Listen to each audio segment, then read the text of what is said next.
sometimes you just have to go to your parents' house and steal their food. Mm-hmm. And, they weren't there. Although even if they were, I would have done it anyway. So I love checking out people's fridges. same. My parents is always so odd, though. Yeah. Like, so odd. Like when I go to someone's house for the first time, I always want to be like, what's in your fridge? Ed and Cindy, I went in to get a drink and they had a Ziploc bag that had 3 hot dogs in it, but like uncooked hot dogs. And I was like, what's this about?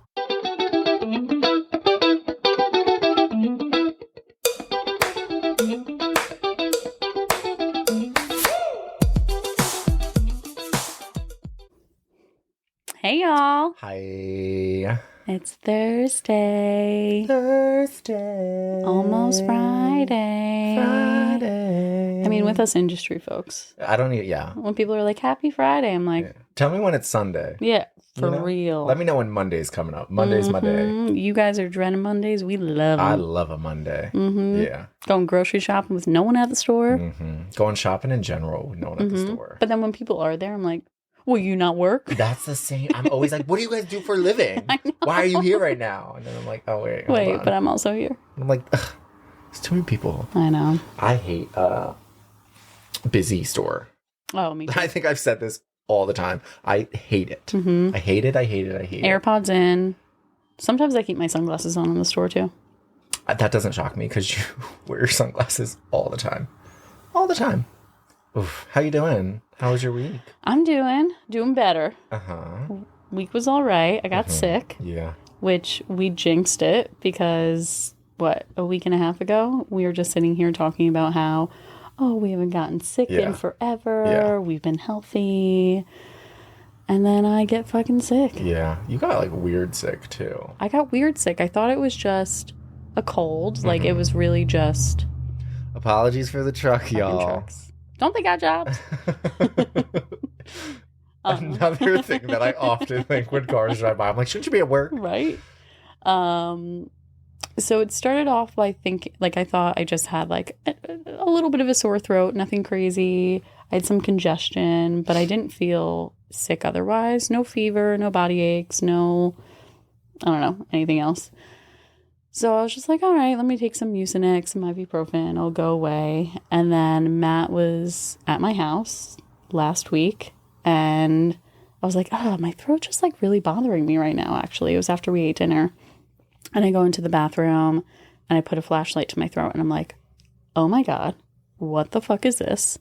Have him come. He's like, you have tonsil stones. I've never had fucking tonsil stones in my life, so I don't know.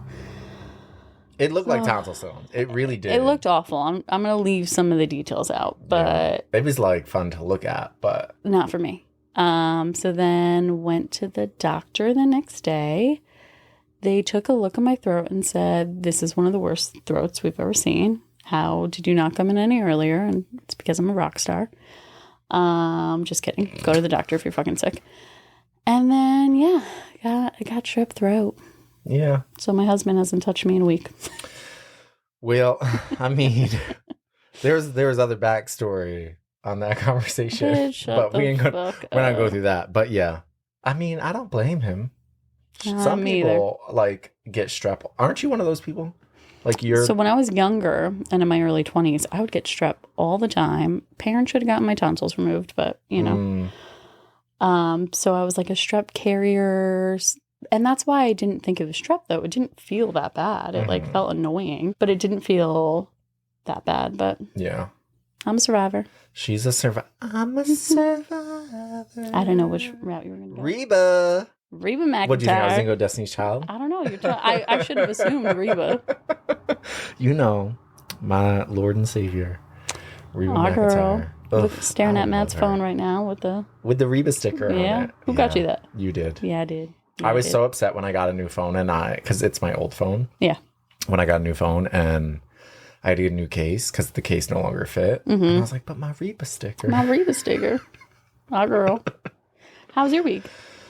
Pretty boring, honestly. I don't really have much to report. Matt got a new fit. I mean, I did go shopping and I went a little ham. But I got, good deals. The sales right now are really great. And a lot of I love a clearance rack. Oh, yeah. So a bunch of stuff. Like, I love getting pants that are normally like, I don't know, $80 for super cheap. Yeah. I love it. I don't care. You could judge me for my fashion all you want, but... You know who you kind of look like? Who? You know Glee? Bitch. What? Who? The gym... Was she the principal? Jane Lynch? Yeah. Are you fucking kidding me right now? I don't know. I feel like she would rock that too. Bitch. Of all the people you could use... What? I can't call you Harry Potter. Can't call you Ron. Because you don't mean it in like an endearing way. Yes, I do. Bitch. You look like a powerful girl. I mean, listen, I told you I had problems like going with this type of fit. I love it. Because I have trauma from when I was little, like in school, and my parents used to always put me in like sweatpants and stuff. And I felt like a little dirty kid, like, one of those like, ooh, what were his parents thinking type thing. And so I'm not a big sweatpant person. I'm really not. Oh. They have, like, if I wear sweatpants, they have to be a bit stylish because I just feel I have flashbacks. That's the same thing with the collars. I have trauma from my childhood with my parents dressing me, and yeah, it seeps into my adult life, and here I am. I get the stylish sweatpants if you're wearing them outside the house, but in my house, girl, anything comfy. Anything comfy. I don't give a fuck how I look. I wish I was the type of person who could just walk around in their underwear in their house, but I'm not. I don't know why. Maybe because my apartment is very not well insulated. Yeah, I don't know. I'm not that person. When it comes to walking the girls, I don't give a fuck what I look like too. Like, yesterday morning had Josh's underwear on, my black fluffy robe, threw on some Crocs, and I was just walking them. With no pants? Well, the robe was like long, and I had the underwear on, the box briefs. I mean, not brief, but whatever. I saw you on my way to work the other day. I waved. Yeah, I was like, what the fuck is this? I don't care. People see me. I don't give a fuck. It's 7 a.m. You can't be judging. I mean, it could be 12 p.m. I don't give a fuck. Right? Like, you out there in the middle of the day. I'm like, this is my house. This is what I choose to wear. You go about your business. That's why you just need to, like, I want a house that's like off the road. Oh, same. So that people see what I actually wear. Have to look. There is times when I'm walking the girls, like, not dressed well, and my next door neighbor will come outside. I'm like, girls, we got to go back inside because I ain't got no bra on. Oh, yeah. Like, I look inappropriate. Yeah. You see them titties. AM to the PM. I got problems.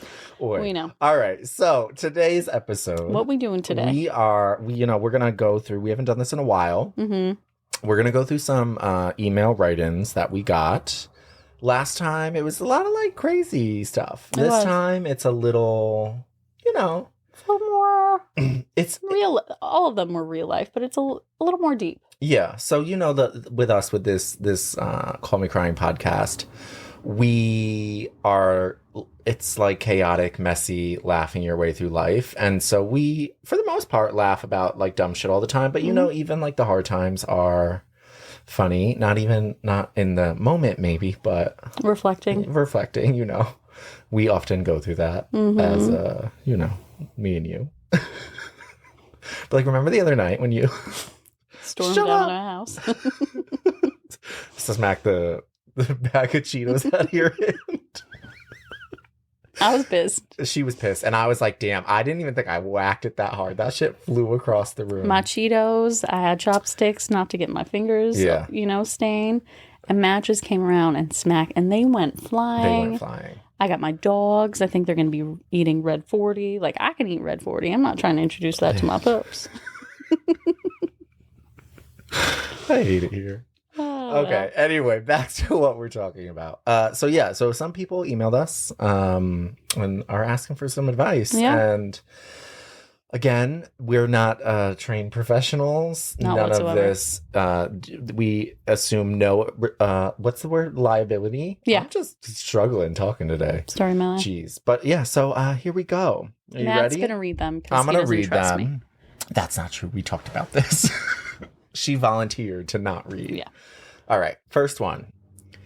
Dear Kayleigh and Matt, I am currently struggling with the idea of what I want my life to be. I am 30 years old, living alone, and working 2 jobs. I don't have many friends, and my jobs have really become the only thing in my life. The problem is, I hate what I do. I currently work as a receptionist during the day and a server at night. The jobs aren't ones that really weigh on my mind and cause me stress, but they are so unfulfilling. I just feel like I'm on a dead-end road, knowing I won't come to a new path, but just continue to drive down it anyway. There is potential for growth at my receptionist job, but I don't know if that's something that would make me feel better. I can probably predict what you're going to say, change things up. And I understand that, but it's scary. Am I just too comfortable now? Have I sold my soul? Isn't it easier to just stay the course?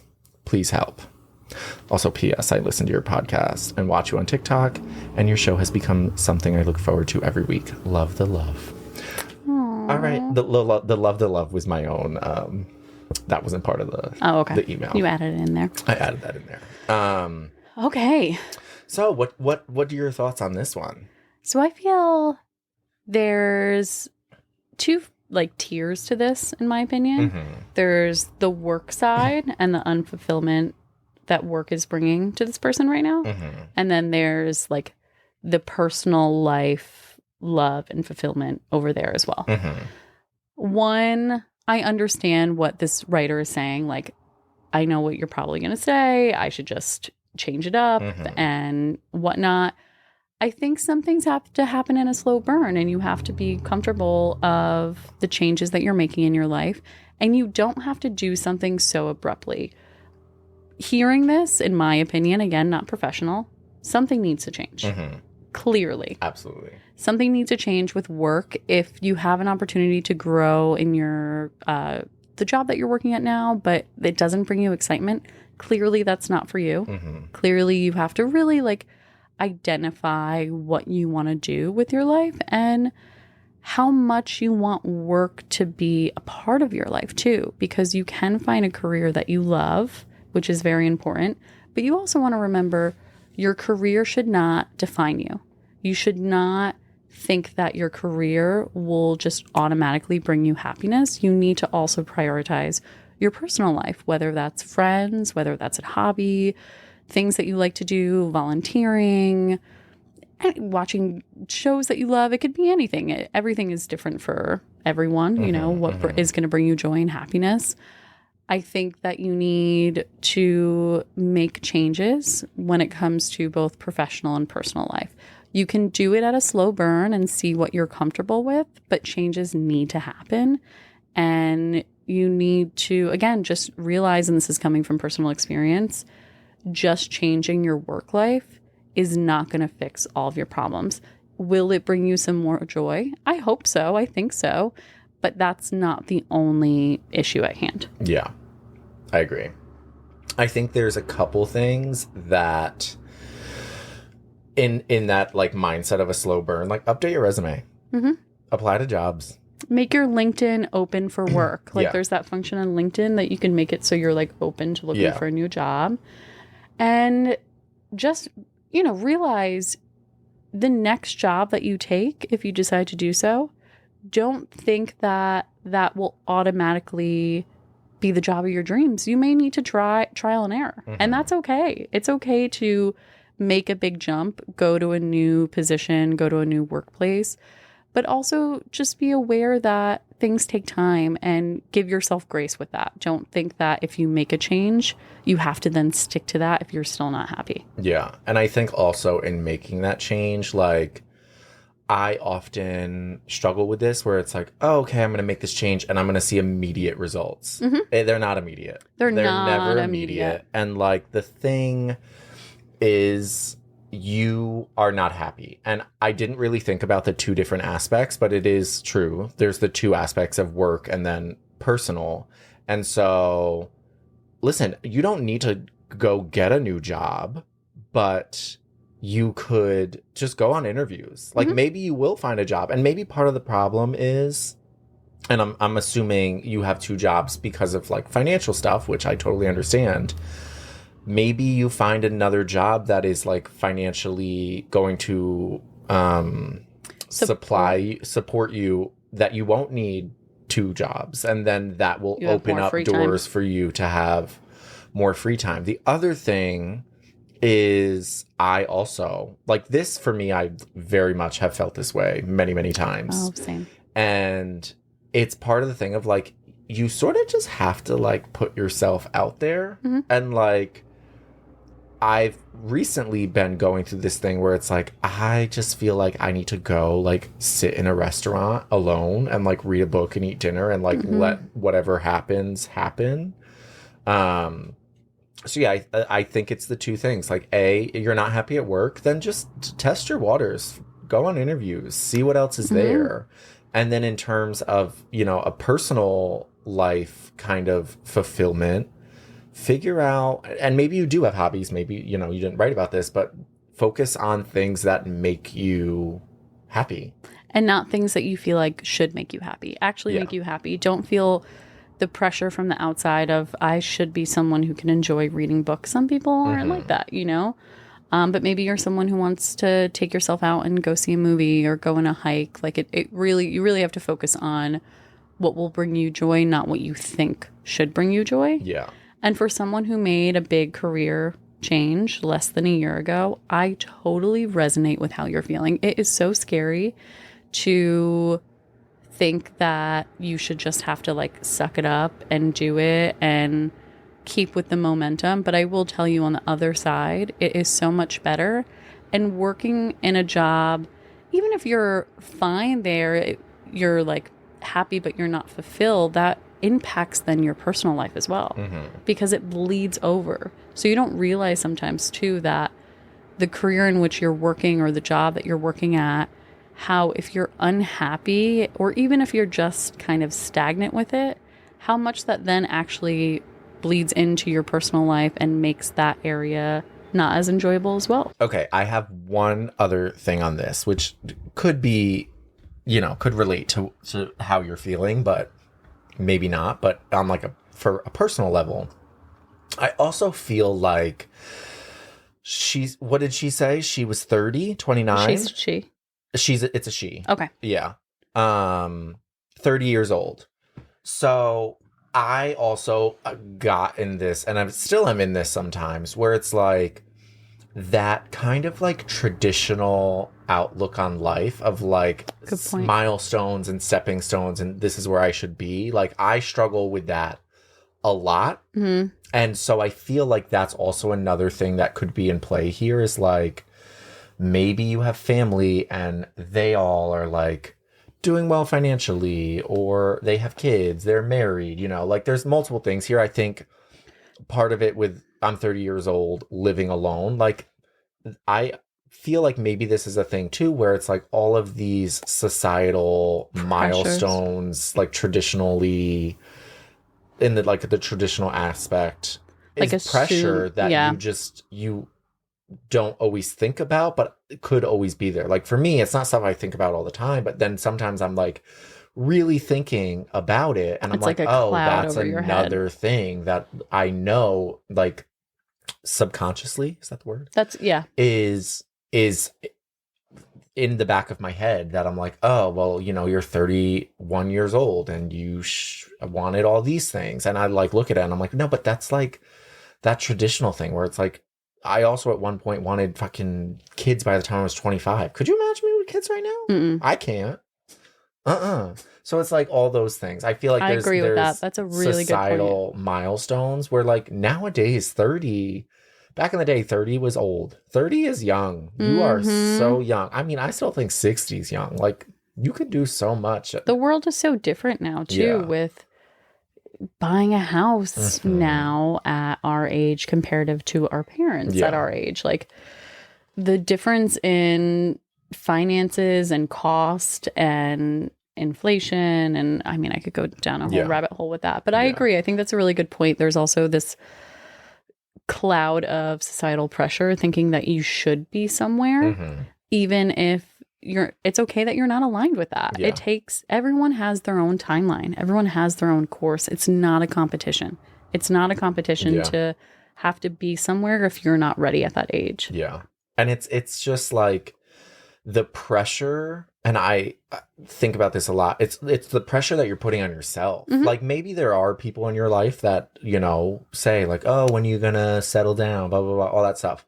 But a lot of the times the pressure is just pressure you're putting on yourself. And you gotta just, I mean, listen, I'm preaching to myself right now. You gotta just stop that shit. Like, you have to. Focus on what you like and what you want to do, and as long as that's kind of like your motivation on you living your life, then that's your life. Go down that course versus going down the course of how you think people, or using the word society again. Pardon me. Drinking some soda over here. How you think that people should think that you should live your life, like where you should be at these certain stages, like that. That's not how it goes. It sucks that we feel this way, because I can completely relate to that. But if you prioritize yourself and what you actually want and what your goals are, you're going to live a much happier life than if you're going at the beat of someone else's drum. Yeah. And just quickly throwing this in there, don't pay attention to people on social media. Half the time that shit is not real. And I often do that. It's all I'm like, filters. I just want to be like these people. And I know, like, same, so totally. Stupid. I know. So stupid. They're only showing you what they want to show you. Yeah. You have to remember there's so much more behind that camera. Yeah. They're not showing you when they're curled up in a ball crying in the shower. I wish I could do that. I don't have enough space. Just kidding. You don't. All right. So hopefully, you know, that's helpful for you. You got it. You got this. Just, you know, think about things. Lay it all out. Sometimes I love a mood board. Session. Yeah. Make a inspo mood board, you know, of what you want in the next 6 months, in the next 9 months, in the next year. Like, start putting together visuals. That's always helpful as well. Yeah, I agree. All right. First one. All right. Second one. This one could seem a little darker. Okay. But I don't think that's the way that they meant it. I think when we talk about it, it will develop more. But just a quick, like, we're not going super dark here, y'all. So just, here we go. All right. Dear Call Me Crying, I'm not a strong person. Saying that doesn't bother me, though. I've been through so much in my life with ups and downs, and the downs have really gotten to me at this point. I'm at a point where I just want to give up on trying to, quote unquote, live life and just go it alone. Focus on myself, do my own thing, and have no one to worry about or deal with in my life. I'm too afraid of opening up to people out of fear of being hurt like I have in the past, or the dreadful idea of losing someone in the many ways that you can lose someone. I don't have the strength to watch someone go. I barely have the energy to get up out of bed and go to work. I guess what I'm asking is, can I do life alone? If I have hobbies and learn to enjoy my own company, can I truly be able to have a life that is just me? You said before on your podcast that you have to focus on you first and learn to be alone with yourself. But is my dream of a lonely life by myself just a dream or something I can actually achieve? Oh, that breaks my heart. Same.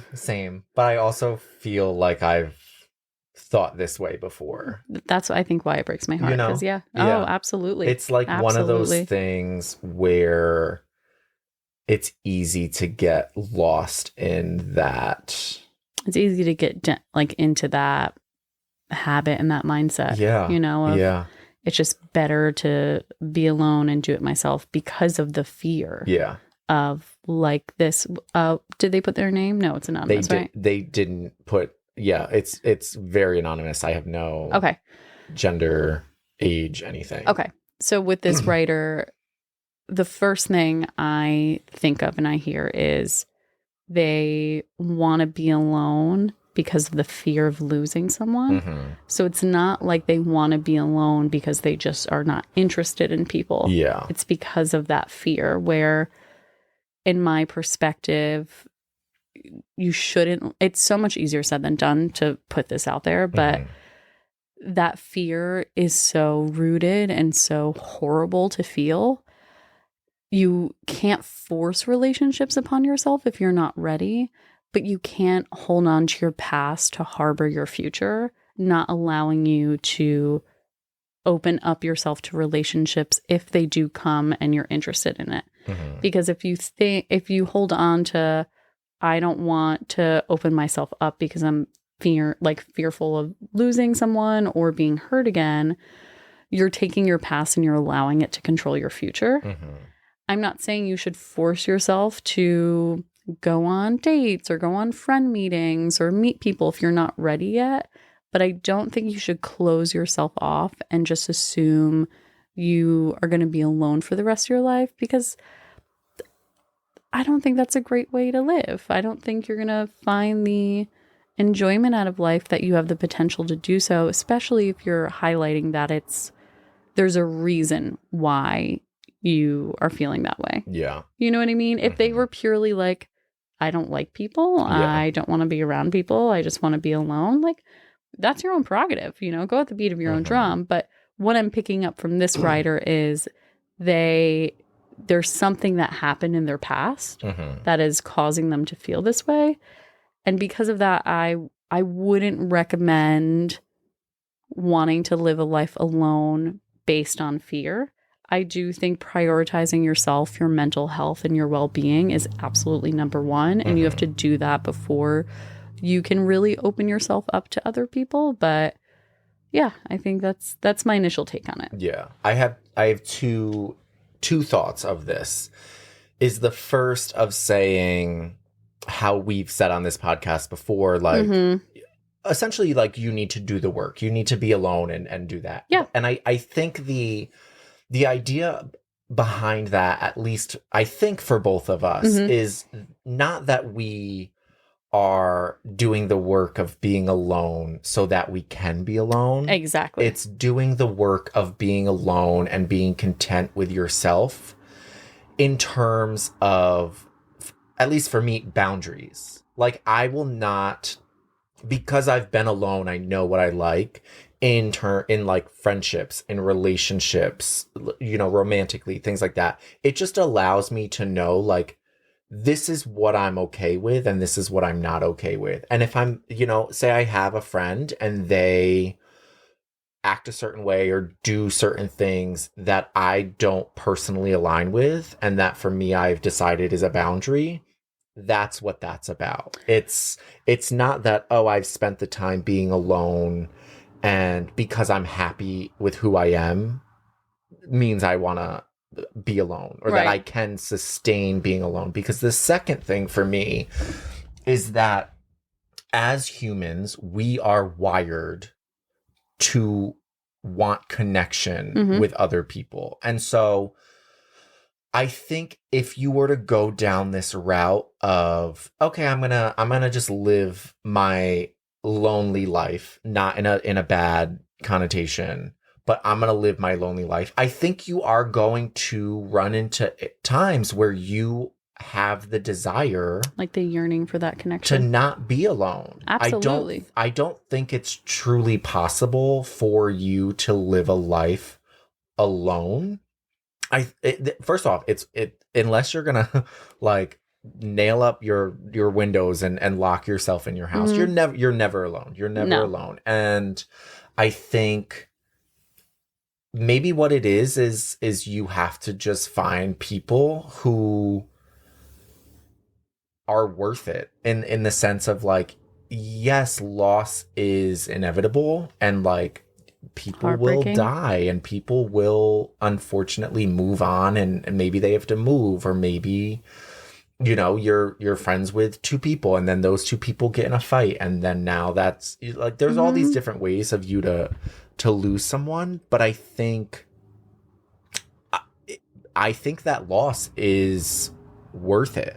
I think it's worth it, and I think it makes you stronger how you utilize it versus closing off from people because of loss and because of hurt. You have to take that and put your energy into making you stronger versus making you closed off. Yeah.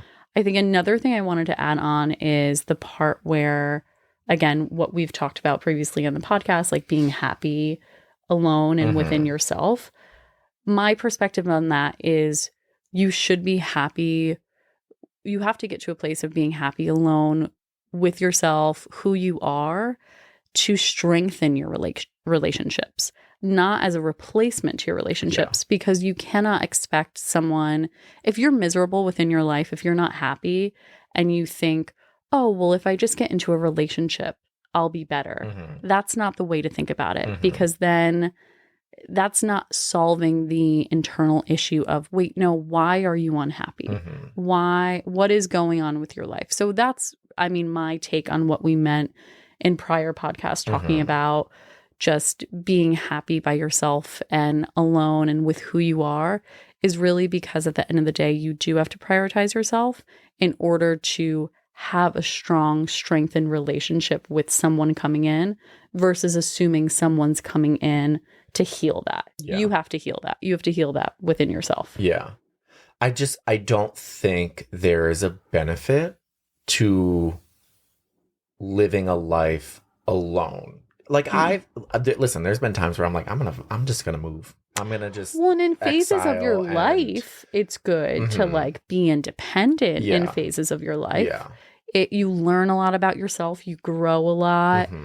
But to forecast the rest of your life alone, I don't see a good in that. I think you have to figure out what's going on internally, and you're going to cross paths with right connections, whether it's friends, whether it's colleagues, whether it's a romantic relationship. It's going to happen as long as you don't close yourself off to that. Yeah. And I think closing yourself off just limits all of the opportunities that could come up. Like, you're going to have opportunities that come to you alone. But, like there's tons of things. Maybe, like I think for me, I want to travel, but I'm not the type of person who I want to travel alone. Like, I just don't have that in me where I could say like, oh, I'm going to go to Paris and I'm going to do it by myself. I couldn't do that. So like, maybe you're the type of person who can do that, but I think there's just so many opportunities that come based on the people in our lives, I mean, you and I wouldn't be sitting here if I didn't meet Josh. Yeah. It doesn't just, relationships are not linear. So a romantic relationship can bring friendships, can bring connections, can bring so much to your life. Just like I met my husband through a friend. So my friendship was not just linear with this person because it then brought me a romantic relationship. It's, the tree branches, the connections, the vines, like it spreads. It spreads like a wildflower garden where they're just constantly popping up and you're seeing different types of flowers. So yeah, I mean, I to wrap it up of my opinion, I think you have a lot of work to do to figure out why you're feeling that way. You should not rush into any relationship or connection if you're not ready. But I strongly believe closing yourself off is only going to do more harm than good for you. Yeah.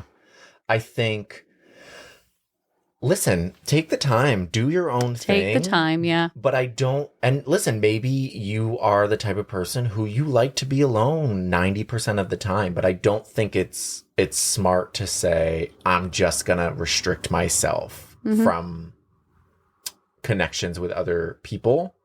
I think you could be the type of person who maybe you like to be alone, but don't, not sit near someone in a restaurant because you want to keep guarded. Like, don't let that be the case. If you want to be alone, then be alone. But there are normal everyday connections that could turn into bigger things in your life. And I don't think you should restrict yourself from those opportunities. And look at your life like a book. Don't write off the rest of the book right now. Think of it as chapters. You're going through this chapter right now.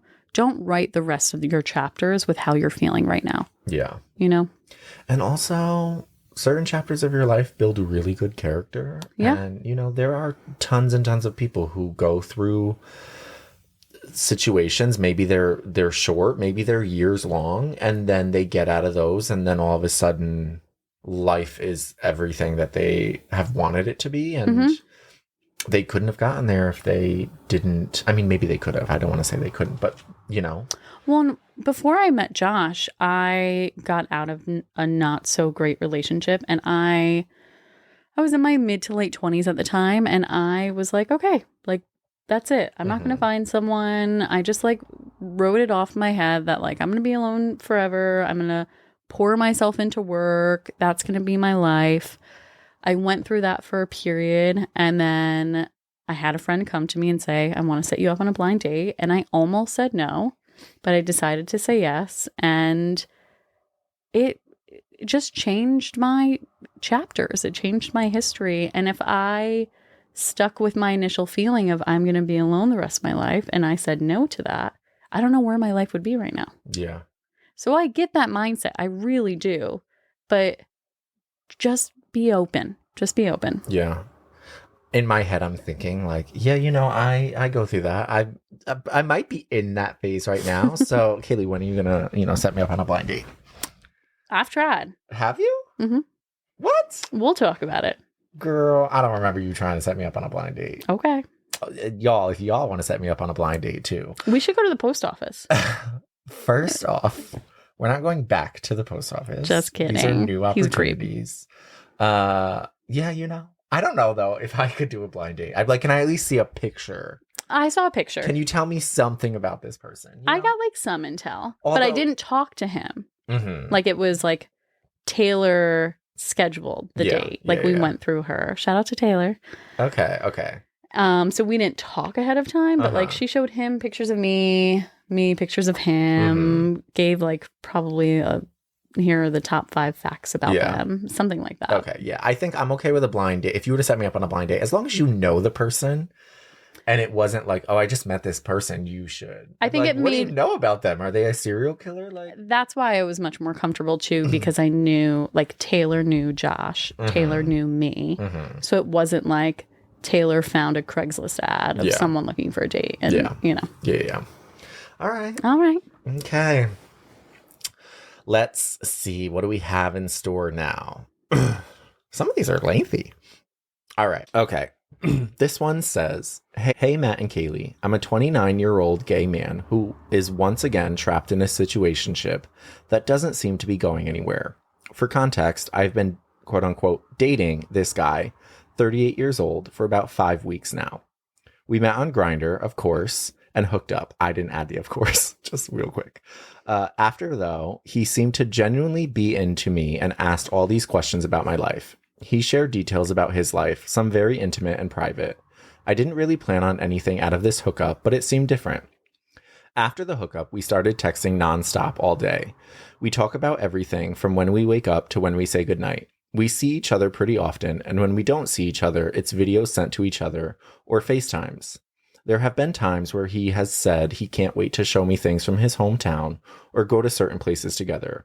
All seemed promising. As of late, though, he seems to be less communicative. He isn't as affectionate as he was in the beginning, but he still says sweet things. My question is this over? Was this all just a dream that I decided to put my faith in and soon I'll wake up? What do I do? For context, because I know you probably have questions, he is definitely gay and single and not DL. I've been to his place and he's been to mine. We've been out together in public places. Those are good. Love context. Those are good. You know, need to know. I had those were like things that I was thinking. Yeah. Okay. I'll let you go first because you know I got a lot I could go with. Here. Where is the red flag guy from TikTok? Yeah. That's what I want to know because this is screaming red flags to me. Not from the writer, from the guy.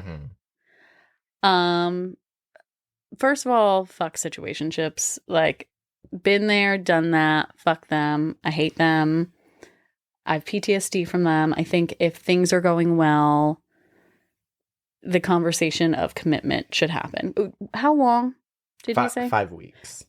Okay, 5 weeks. Which, okay, that's a little, I don't know why I was thinking it was months. Okay, 5 weeks, you can still be in that in between. But I think at this point, you probably are nearing that conversation because in this sense, this is gay dating. So like, you know, things move a little quick. But also, if you're texting every single day, nonstop, from the moment you wake up to the moment you go to sleep, if you don't see each other, you're sending videos to each other, it seems like that level of commitment is already there. Like you're cosplaying, it's just not talked about. Yeah. You know? It's like you're cosplaying being in a relationship without being in a relationship, or without being said it's a relationship. Also, the ages, too. You know, it's one thing if you're talking about they're 19 and 21, like things take a little bit longer to get commitment, but what was it, 29 and 38? I don't know. I feel like at that point in your life, you're either going to do it or not do it. What it sounds like is this guy is starting to slow burn ghost. I think ghosting is one of the shittiest things. It's so disturbing and it's so shameful. It's like, you're a fucking pussy. Like, just sorry. Damn. But that's how I feel. I think ghosting is so immature. It's so gross. I don't fucking understand it. If you're not vibing with someone anymore, grow some balls and say it. I don't know. That's in quick context, y'all, for us, I have ghosted before. Oof. I don't know if I've ever told you, but I'll never ghost again.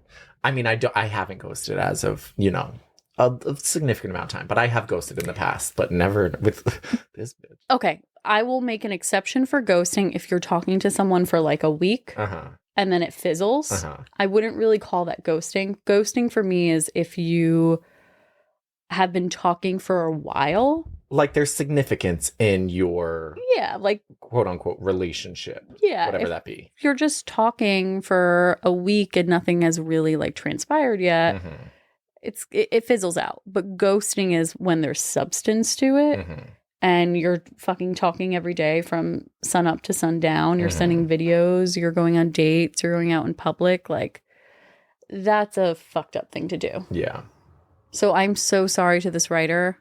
Personally, I think they're starting to ghost you, which fuck them. Don't take this on and let this hurt you, because obviously this person has a lot of issues that they need to work out, and you shouldn't fucking be there for it. Yeah.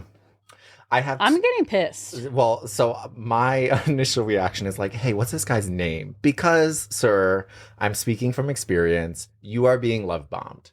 That's what's happening here. Oh, You're being love bombed. I didn't even, Like, literally, this happened to me like a year ago. Honestly, I think that's why I'm getting pissed, because I'm connecting the dots. And it's like, you don't necessarily realize it when you're in the moment, but you're being love bombed. Like, that's what's happening. And if you take yourself out of it for a second, it's like there's this weird thing of, wait a second, like, why are we talking about these specific things in like a long-term future? Like, this is what I'll say from experience. When I was talking to a guy, we were like dating, whatever, blah, blah, blah. And there were things of like, oh yeah, you know, like, you'd love my grandma. Like, when you meet her, that type of thing. Or going on vacation together. These types of things. Or like, our future home would totally look like this. Yeah. Or like, this one still haunts me. This guy had sent me a video and said, I feel like I could talk to you about anything forever. Okay, cool. In the moment, it makes you feel like, great. Oh, you know, this is really great. Yeah. And then you realize after it starts to fizzle and you're like, okay, something's weird. And that's how you know, because it's immediate. It's like, we're going, everything's good. And then all of a sudden it's like, it's so clearly different. Yeah. That you're being love bombed. Contrast. And like, I remember this happened, and you know, obviously I talked to you a lot. At the time when we were still working together, talked to her a lot. At the end, she was like, he's a sociopath. Like, that's the type of person he is, where like, you don't say all these things and do all these things as a normal person without meaning them. You're being love bombed. It's crushing. And it's not honestly giving someone so crushing. Closure too. Like, be a decent human. Like, if something happens and you're just not in it anymore, you're not just vibing, that still sucks. But tell that person. Yeah. tell them like, hey, you know, however you want to phrase it, I'm just not feeling this anymore. I want to do my own thing. You know, I'm not going to write it for you, but be a decent human. Yeah. I think also at that point, like, listen, if you're not into it, you don't need to supply reasons why. Like, you have the, if you were together for like years, right, or like even a year, a couple months, maybe then you owe that person a little explanation. But like at that, you could also just not tell the truth. You could be like, hey, I am not into this because of X, Y, and Z. It doesn't necessarily need to be true. Maybe you don't want to date someone because like, I don't know, their breath smells, or like, I wouldn't recommend saying that to someone, but right. You know, you could, there are other, just be a decent fucking person. Stop love bombing. Also, and no, go ahead. I'm like fighting the urge to go off. If you're an adult, and I'm going to classify anyone 30 and above, you're a fucking adult. 25 above. 25 all right, above. I'll give you that. If you're love bombing, go to therapy. Go to therapy. It's very, very strange. And I think you need help. Yeah. Like, that's not normal to do that. And honestly, like, looking back at my specific circumstance, he's probably done this often. Well, yeah, it makes you question, like, how many people was he even doing that at the same time? Yeah. Like, imagine videos that were being sent. That, like, if they didn't use your name. Don't even send me down this path. Sorry. Yeah, now if you're going to send me videos, I'm requiring the name. I'm requiring you to say my name. Yeah. And then another thing is, again, I hate fucking ghosting. I think it's disgusting. But to slow ghost is even worse. Yeah. Oh, it's torture. You're just torturing the person. It's like you're letting them go away and then you're pulling them back in. You're letting them go away and then you're pulling them back in. But you're just like trickling things in there to keep them on your hook. Versus just, if it's between slow ghosting and ghosting, just ghost them. Because you're just fucking taking a cigarette and you're slowly burning and hurting them. It's so fucking annoying. And listen, I'll fight this person. Dating in as a gay person or a queer person is hard. Right. In the world we live in today, like it's very hard and it's very discouraging a lot of the times if you're the type of person who like doesn't necessarily align with the kind of like standard that we're in, which that makes me want to throw up saying that, because I'm not it's not in like a judgmental way. It's just like, oh, I know what you mean. You know. But I don't even know where I was going with that. I got off track. What was I saying? It's hard in this world to date. Oh, it's hard in this world to date with that being the case. Don't be a fucking shitty person. Yeah. Like, just be an adult. Be an adult. Be an adult. If like, you're the not in fucking ages high are school just or fucking college. Like, shut the fuck up. Be an adult. Say what you fucking feel and get on with your life. Yeah. This one, for me, it's triggering. It's triggering. I think you need to read this man for filth and then block his number. Well, also, so I'm going to just keep going with this. What do your friends say? I want to know what your friends say. Because what was your mindset when I had this same thing happening? Like, from the start or when the slow burn started happening? I think maybe when the slow burn started happening and you knew the whole picture from the start. I mean, I think I was still a little optimistic because I felt like I was blinded from the love bombing as well, though. Like, I didn't realize it was love bombing until it kind of all ended. Yeah. So I was very confused because I'm like, wait, but he was just saying all of this to you? Like, I was convinced that there was a reason that like something happened. Maybe he was going like something with his life. Maybe he was like, something happened and it wasn't you. It was like him dealing with something that he was like less communicative. But then when it like started really fizzling, I was like, he's ghosting you. Yeah. Like, he's being a fucking douchebag. Yeah. And that's who he is as a person. A douchebag. Yeah, he's a fucking douchebag. Yeah. I'm about to say his name, but I won't. But yeah, I felt like, I remember you telling me that Bethany said that, and then it was kind of like a veil lifted. Like, oh, yeah, he's a gaslighter. He's a gaslighter. Yeah. And it's so easy to see now. It's so easy. So and it was like, was this just a game? Yeah. Which would makes it, I don't know how it could be worse, but it makes it worse. Like, were you just playing a fucking game? Yeah. Knowing what I know now and then learning more as time went on, because like we're not in like the city where it's like you probably never see that person again, or that person, you never have any type of knowing like of your that circles person. Weren't. Yeah, we're in a smaller area. There's things to know, and since then, yeah. So here, what's the advice that we're giving? My advice is you got to end it. Whether it's you read him for filth, block his number, just stop reciprocating.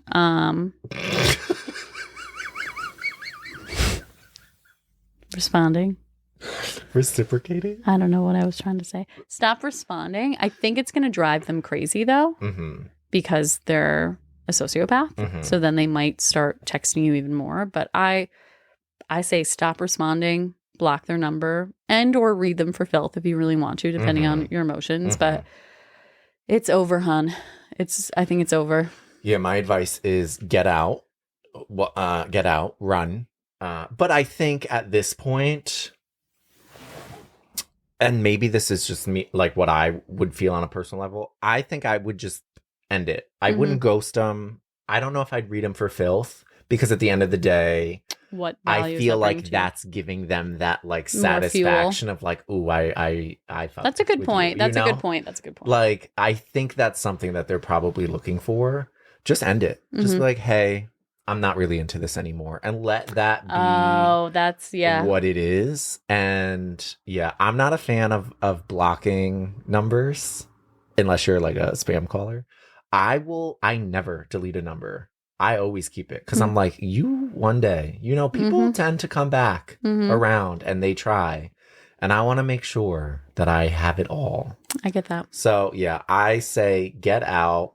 Listen, and it's a lesson you learned. You know what it's like now. It's not normal like that. It's not normal. It seems like it's a movie and like, oh, like fairy tale. No, It's not. There's something else. It's part of their game.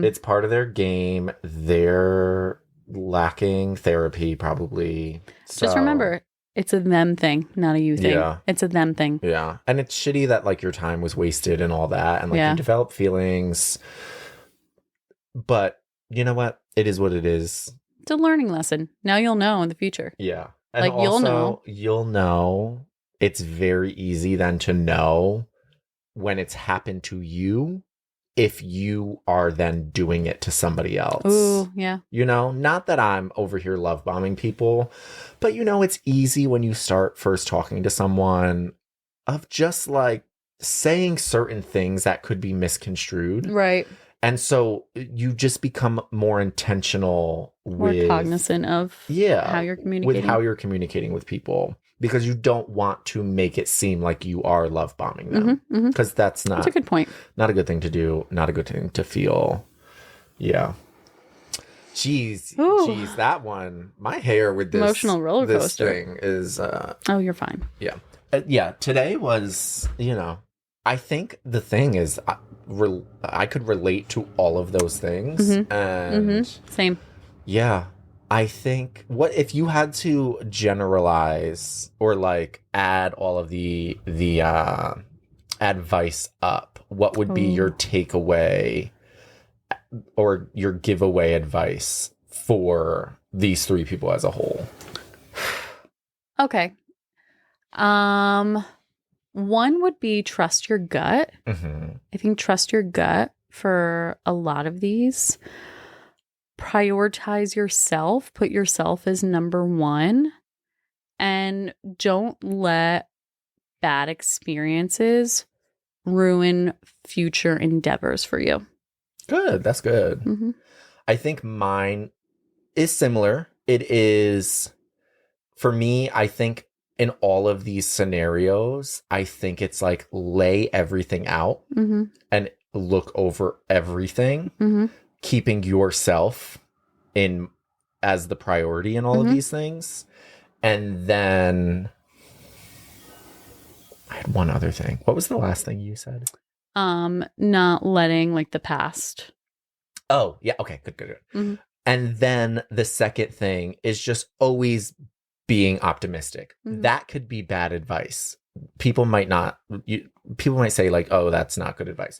But I think being optimistic in life and trying to search look for at that things silver lining, positively, that type of thing. So that's, my general advice is like, in most circumstances, you could probably just, okay, let me just lay everything out. Put it all out there. What is the issue? What do I want? That stuff. Super helpful. I do it all the time. I'll lay things out. Like, sometimes you just have to step out of it, look at everything from an outside perspective, even though it's regarding yourself. And that can do wonders. And then I think a takeaway for the writers for this episode, like you just said, we related to all three of those stories. Like not saying everything we went through, but there are pieces of each and every story that we could relate to. Remember, you're not alone. Yeah. You're not alone. A lot of your stories and what's going on with you, there are so many people out there that are going through something similar. So just remember, you're not alone out there. Yeah. Yeah, you lonely bug in the middle, the second one, you're not alone. You're not alone. Even if you wanted to be alone, you're not alone. Well, that's what we have for you today on this Thirsty Thursday. If you sorry guys, we're laughing because this is taking us a couple of takes to do, and I'm gonna leave this in there. But if you have your own advice for these people that wrote in today, if you want advice, if you want to tell a story, if you want to yell at us, whatever, Make fun of us. There's a couple different ways that you could do that. You could visit our website, callmecrying.com. There's a write-in section there. You can also DM us on socials. Our social is at Call Me Crying Podcast. But also make sure that you check us out on your, streaming? Your streaming platforms. Your streaming platform. Also on YouTube. Do us a huge favor. Follow us. Give us a good rating. Watch the video. Watch the videos.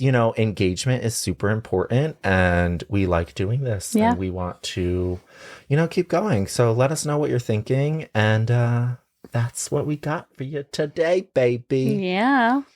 Come back next week and we'll get the crying going. Yeah, bring your tea or your tissues. Oh, quick shout out.